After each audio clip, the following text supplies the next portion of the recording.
At dahil nag-request ng pansit palabok ang tita ni Darling, tara, samahan niyo akong magluto ng aking sariling version. Nilinis ko na po dito ang hipon at siniparate ko na yung ulo at ang katawan. Nalinis ko na po ang cuttlefish. Ewan ko lang po kung anong tawag sa Tagalog nito. Pero sa Waray, ito ay tinatawag na kulambutan. Nabili ko ito sa halagang 75 pesos at ang hipon naman ay nabili ko ng 100 pesos. Ewan ko kung anong tawag sa ganyan pero nung maliliit pa lamang kami ay ginagawa din po namin yang laruan at ginagawa naming bangka. At ayan na po, natanggal na po natin ang matigas na bahagi ng cuttlefish. Sunod naman ay lilinisan natin ang loob nito. Hugasan lang po ng nawasa.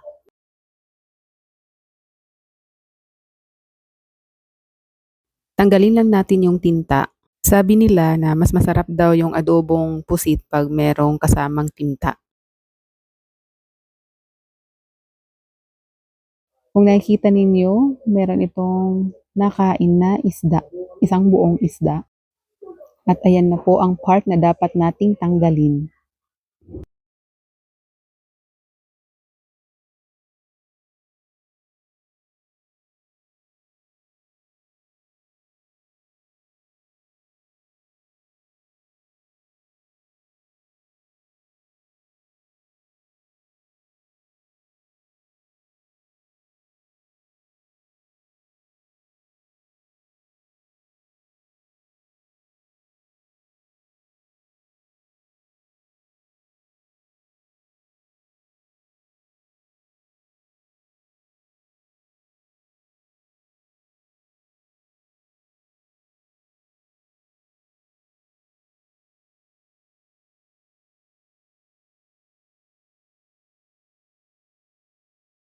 Akala ko isang supot lang ng tinta pero meron pang isa.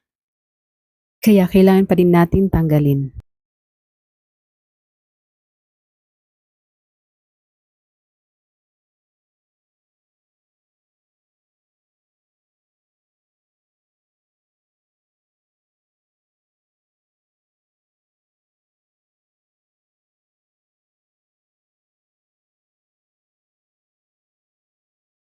Tanggalin na din ang laman loob kasi hindi naman yan kakailanganin mamaya.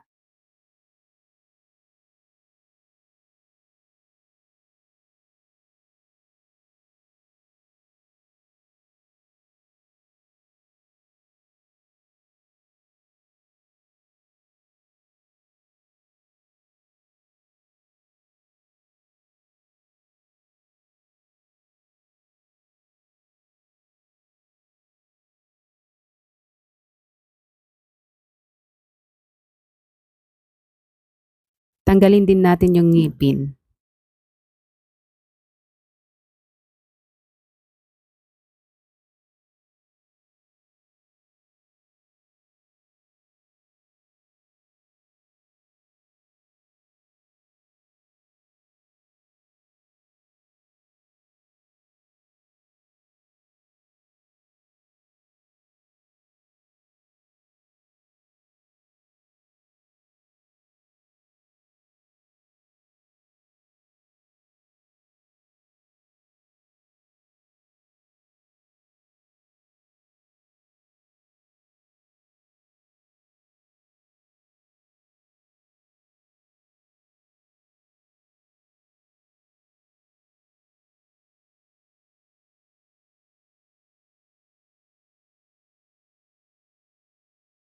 Pagkatapos linisin, pwede na itong pakuluan hanggang sa lumambot.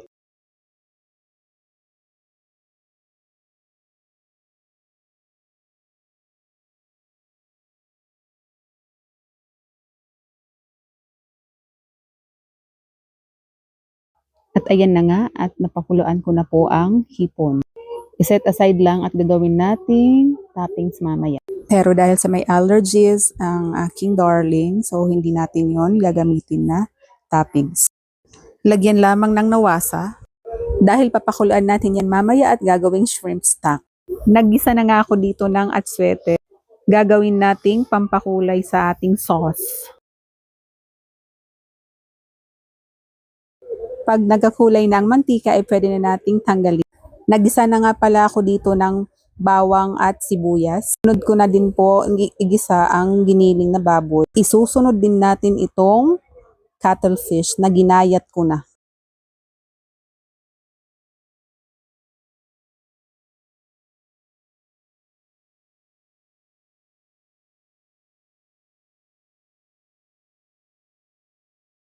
Imekos-mekos lang hanggang sa mag-incorporate lahat ng sangkap.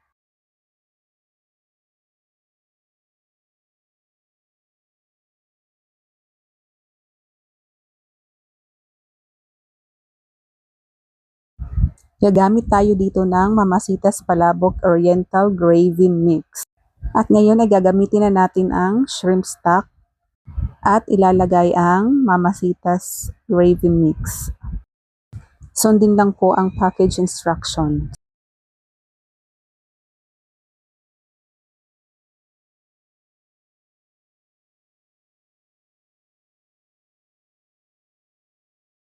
At haluin gamit ang tinidor.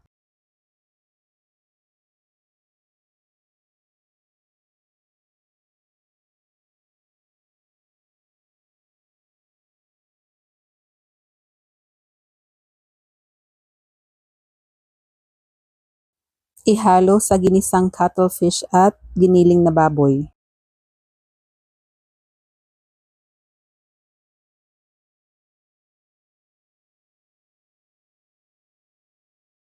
At pagkatapos ay ilagay din ang shrimp stock.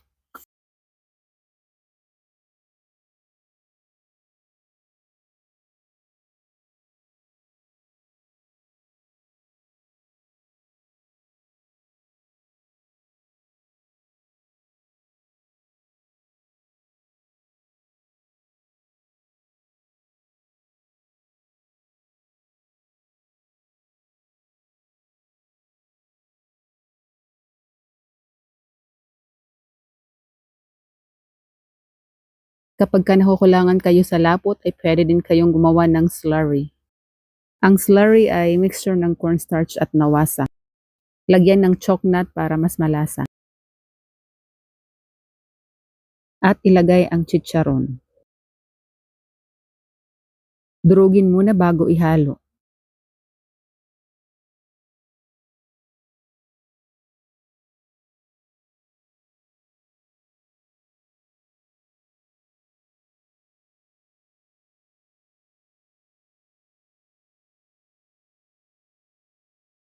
At huwag kalimutang tikman kung ito ay tamang-tama na sa inyong panlasa. Ang sunod naman natin gagawin ay magpapakulo lamang tayo ng tubig. Pag malapit ng kumulo ang tubig ay pwede nang ilagay ang noodles. So gagamit po tayo dito ng Super Q Special Palabok.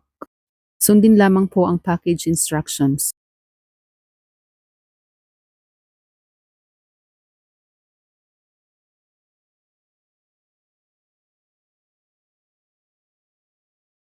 Haluin lamang po hanggang sa maghiwalay ang hibla ng noodles.